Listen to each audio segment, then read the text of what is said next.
Across Ohio and across the country, so many people are making sacrifices every single day.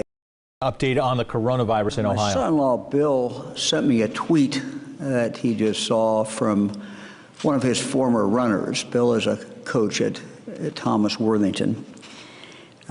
Former runner of his tweeted this. Runner is now a senior in college, and of course his track and field career was ended abruptly, as so many other athletes saw the end of their career, and certainly at least the end of their season. Now, this young man is home now, and this is what he tweeted. My fellow college kids that are home, let's love on our family and friends that we have not been around in a while. Let's take care of our communities we grew up in. The opportunities to do these things is really a blessing. Yes, there are lots of scary and tough things happening right now, but that just means loving others makes an even bigger impact right now. Let's do special things. I love the attitude. It's the attitude I'm seeing from so many of my fellow Ohioans. So, good afternoon. Good to be with all of you again. Let me start with child care. We talked a little bit about child care yesterday, and I wanted to make sure that I clarified exactly what is going on. Beginning Thursday, March 26, child care providers must have a temporary child care license. And I talked about this yesterday. The big change really is that we are taking the number of kids down dramatically. No matter what age, it cannot be more than 6 children per room. That is obviously a safety issue, something that is very, very important, and that I felt very, very strongly about. I know a number of the daycare centers have already applied and received their licenses. Anyone who is not, they can go up on jfs.ohio.gov/CDC. That's jfs.ohio.gov/CDC. We are prioritizing these slots. Again, this is a time of national and state emergency. We must reserve these slots for people who are directly involved in healthcare or first responders. So these families will be prioritized. Other families, if any slots remain open, other families then could apply. Priority will go to the families of healthcare workers, to the families of first responders, hospital and clinic staff, pharmacy staff, police, fire, EMT, children's service workers, adult protection workers, developmental disability aides, mental health counselors, psychiatrists, psychologists, nursing home workers, elder care workers, home health care workers, pharmacy staff, and dentists. So that should give people a general idea of who is included and who has the priority. Again, this is a time of emergency. We felt it was very important to condense the number of kids in these settings. There are other rules and regulations that these licenses require now that the nursing home or the daycare centers must follow. Beyond those slots, if there are more slots left, then those will be open to other families. Parents can enroll now. And a list of all licensed facilities you can see at the same spot. jfs.ohio.gov/CDC, jfs.ohio.gov/CDC. And that's a list of those that have been granted these, the daycare centers that have been granted these special licenses. Let me talk now about state finances. The state legislature is coming back. We look forward to working with them this week. And I just want to say to all my friends in the state legislature, thank you. You all have been great. You've kept me informed of what's going on in your districts. You've given us ideas, suggestions, and we just appreciate that relationship, Democrat and Republican. This is across the board. Everyone is, as I've said, everyone is in this together. So thank you to each and every one of you. We welcome you back and look forward to seeing you this week. You know, we know as we're all seeing activity, commercial activity is slowing down dramatically across the state of Ohio, and we knew this is certainly what would happen. One of the consequences of that, of course, is going to be that state revenues are going to go down dramatically. And it's important, as governor, that I take action now. We should not wait. We have to take action now. And so today I am ordering the following. I'm ordering an immediate hiring freeze in state government. For all of these, the only exception will be those who are directly involved in fighting the coronavirus, and for anything that we need to do that. That obviously takes priority. But everything else, any other positions, there is a hiring freeze in effect now. In addition, the freeze in travel that we already put on, that of course will continue. There will be now a freeze on new contract services, and that goes into effect right now. All members of the cabinet, I'm having a conference call with members of the cabinet at 4 o'clock today.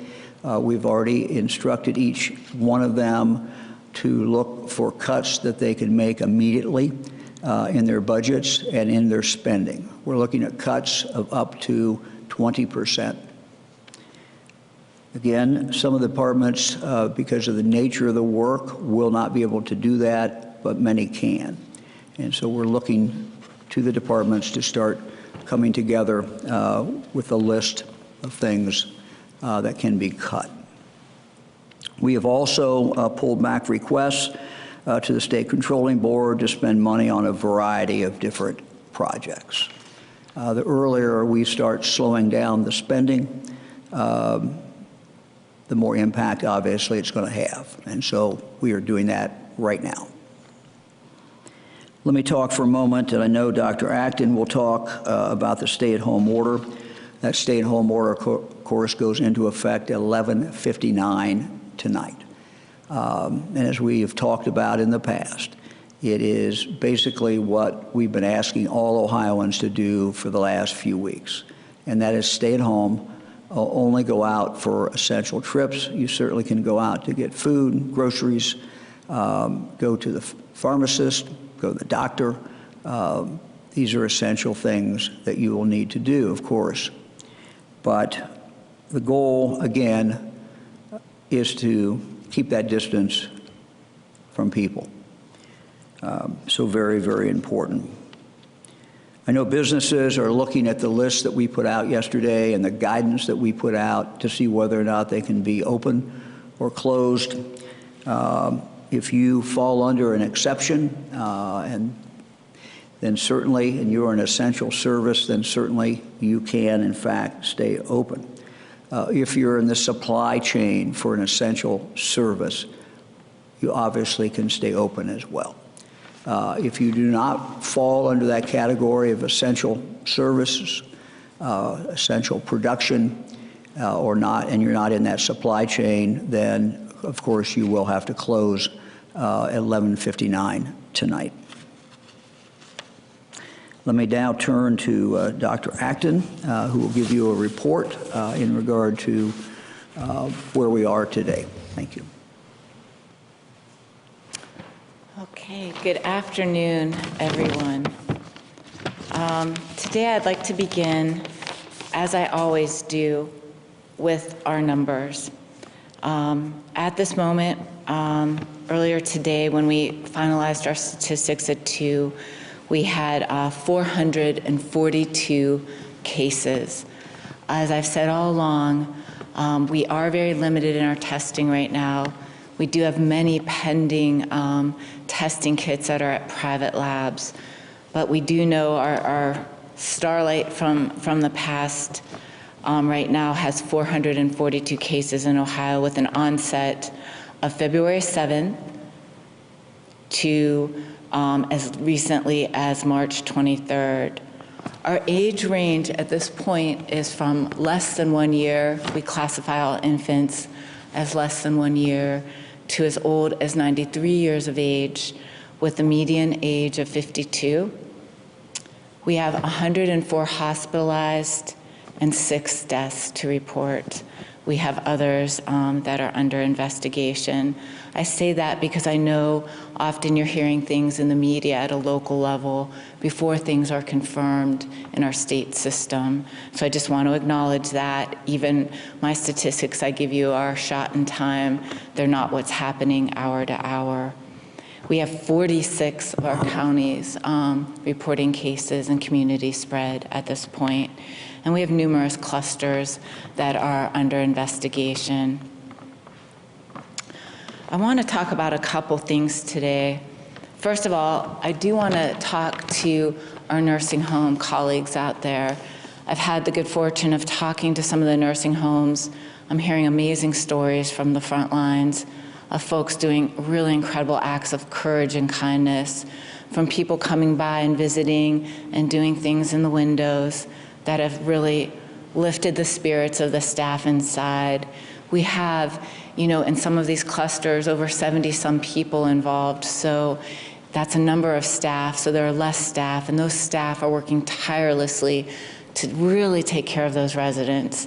And I've spoken to some of you on the phone. I've always said all along, all the social media, this isn't about me or anyone, it is about all these heroes that we're hearing about on the front lines every day, and certainly the folks in our nursing homes are just doing a heroic job. And my team back at the EOC is supporting them as they need guidance through the decisions they're making. So I just want to acknowledge that.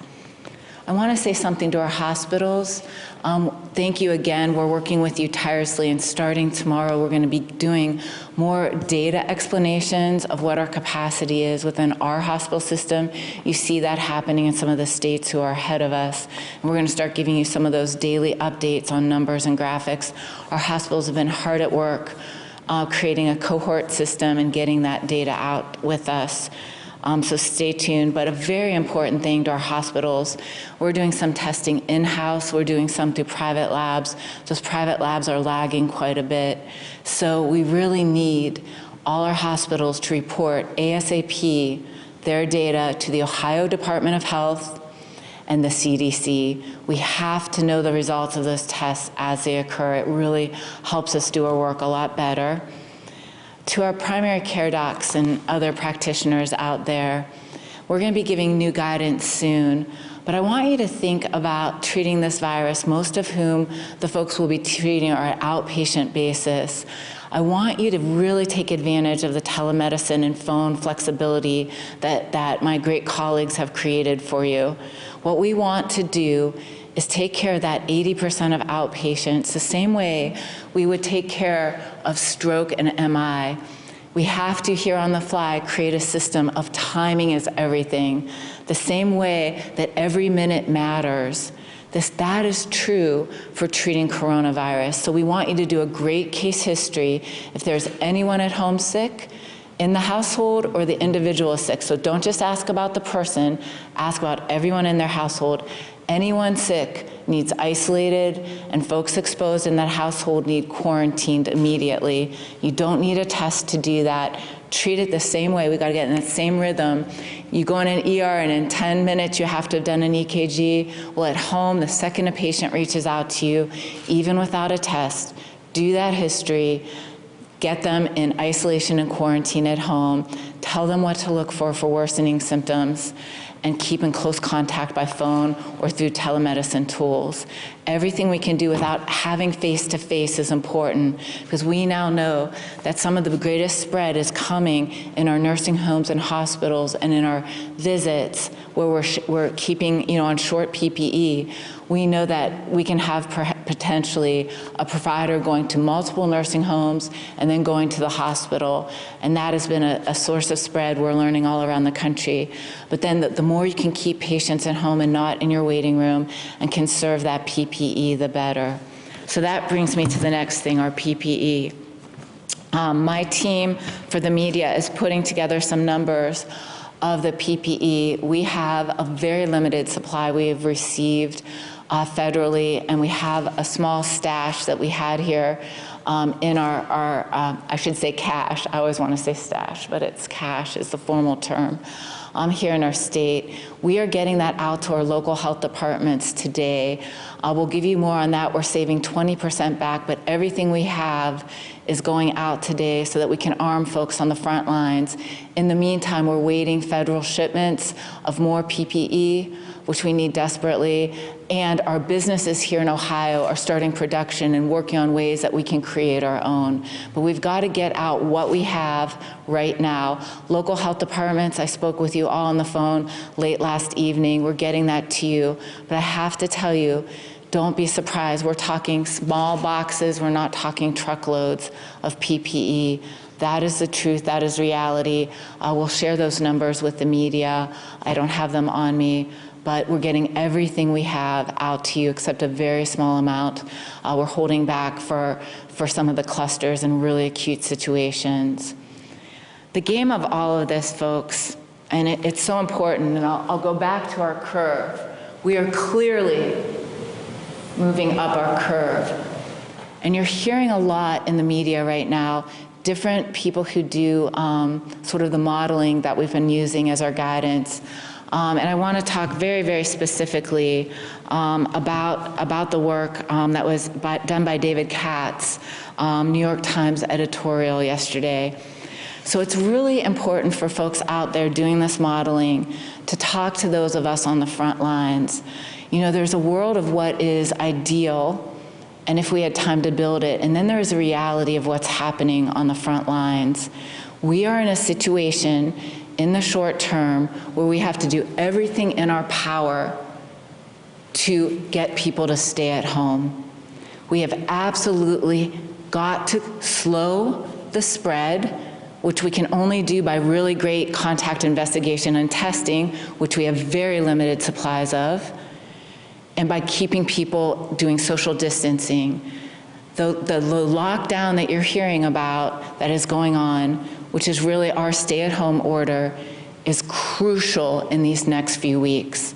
There will be phases to this, but when you look at where we are here in states right now, we've got to stay home while we build up the other side of the equation.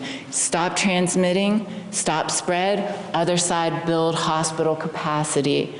We know that we have an extensive shortage of that, and we are working tirelessly on getting supplies to our hospitals, getting new personnel out of retirement, med students, and building up our personnel, and literally building hospitals and beds. That is the equation. That is the playbook in the war right now. There's a false equivalency about every one of these decisions is either health or economics. They're both. They're inextricably linked. And so the things that Dr. Katz is talking about are crucial pieces of a puzzle, as well as learning from some of the apps, technology, the blood testing that is available in other countries like Asia, like Singapore and South Korea. But those are not apples to oranges of where, it is apples to oranges. They are not equivalencies of where we are now on the ground. We are slowing it down and shutting it down for a short period of time while we build that capacity, and then use those techniques you're hearing about. Herd immunity, yes, some of us will get sick, and when we're on the other side of it, we have got to get those folks back to work. So all of that is the next stage of a response. It is the next stage in how we will eventually exit out of this. But the truth is, and people at home, please hear this, the most important thing we can all do right now is stay at home, unless you are absolutely essential to those lifelines of food, water, the transportation that supports that, our healthcare services, our frontline workers. That is our tool chest right now in the real world that we are living in. And again, I implore, and many of us are working, I'm talking to scientists, I'd love to talk to Dr. Katz and others. Let's use those things like herd immunity to help us unwind this. Let's use, once we have all the extensive testing and apps to trace who's already had this, our way out of this as quickly as possible so it has a minimal economic impact. But the truth of the response now is absolutely what we're doing, and we have little time to spare. Thank you. John? Thanks, Governor. Thanks, Amy. You know, we've heard in the past few weeks about supply chain a lot. I think we are all keenly aware at this point how interconnected we are in the world and how dependent we are on each other, both to do the responsible things that the governor and Amy have already outlined in our own personal lives and all that government is in terms of its importance in your lives. Governor and I today have touched every part of that supply chain in government. We've talked to local officials, we've talked to state officials. I just finished a conference call with Vice President Pence and several other folks talking about what they're trying to do to help state and local government respond. One of the things that he urged is for the passage of the legislation that's pending in the Senate, because that is part of the supply chain for all of us.